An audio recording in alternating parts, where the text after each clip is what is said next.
Welcome to today's lesson on limits and discontinuities. We will explore the different types of discontinuities. First, let's define discontinuity. A function is discontinuous at a point when certain conditions fail. These conditions include if the function is not defined, or if the limit does not exist at that point. Another condition is when the limit does not equal the function's value. Discontinuities can be classified into several types. Now, let's move to our first problem.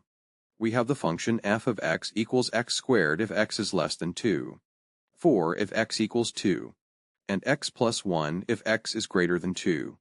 Is f of x continuous at x equals 2? To determine this, we check three criteria. First, f of 2 equals 4. Second, the limit as x approaches 2 from the left is 4.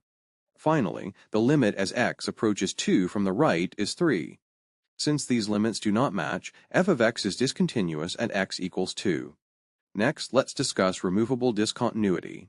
A removable discontinuity occurs when the limit exists, but it does not equal the function's value.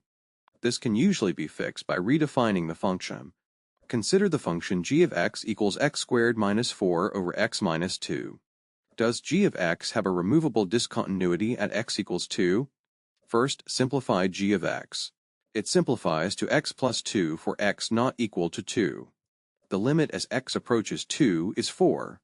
To remove this discontinuity, redefine g of 2 equals 4. Now, g of x is continuous everywhere. Now let's discuss jump discontinuity. A jump discontinuity occurs when the left limit and right limit exist, but they are not equal, creating a jump in the graph. Consider the function h of x equals 3 if x is less than 1. 5 if x equals 1, and 7 if x is greater than 1. Is there a jump discontinuity at x equals 1? The left limit is 3. The right limit is 7. Since they do not match, there is a jump discontinuity at x equals 1. Now we will talk about infinite discontinuity.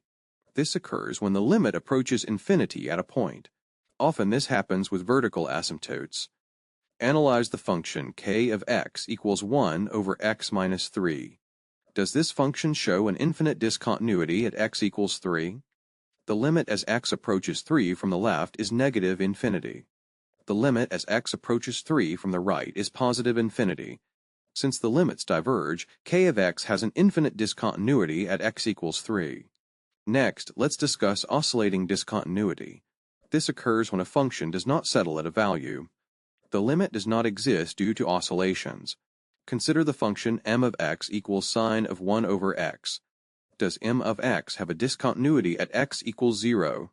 As x approaches 0, sine of 1 over x oscillates. It oscillates between negative 1 and 1. The limit does not exist, confirming an oscillating discontinuity at x equals 0. Now let's move to identifying discontinuities graphically. Look for breaks, jumps, or asymptotic behavior in the graph. Assess the value at the point compared to nearby points. Consider the piecewise function n of x equals negative 1 if x is less than 0, 1 if x equals 0, and 2 if x is greater than 0. Sketch the graph and identify the discontinuities. The sketch shows a jump from negative 1 to 1. Thus, we confirm a jump discontinuity at x equals 0. Now, let's identify discontinuities algebraically. Find discontinuities by simplifying functions. Check the limits piecewise. Look for terms that cause division by 0. Consider the function p of x equals x squared minus 1 over x minus 1. Does it have a discontinuity at x equals 1? Factoring gives us p of x equals x minus 1 times x plus 1 over x minus 1.